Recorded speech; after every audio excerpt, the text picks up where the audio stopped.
What's up? Little update. Working on the Bridgeport Romy lathe. Gonna try and get a new motor on it.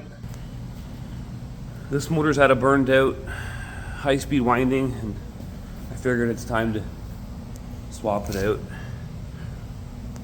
But definitely was not fun to get it out of there. Thing's got to weigh 200 pounds at least. I muscled it out of there, just tidying up some of the wiring and hoses.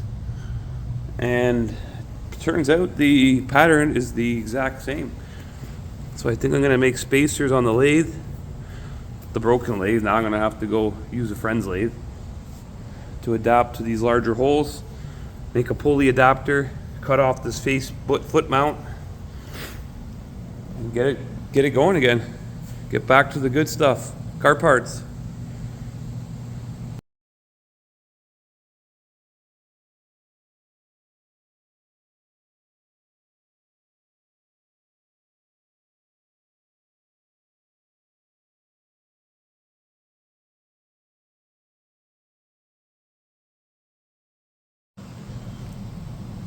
Well, after 10 minutes of grinding, the foot mount's off.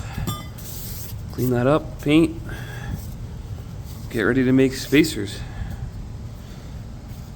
Attach to there, emulate that motor. Man, it looks like this might be easier than I thought. Maybe I'll just get longer threaded rod, make some little bushings, keep it simple. Well, after a few hours on the lathe, made up some custom nuts, slots, bored out the shaft, make an adapter. These should fit right in there.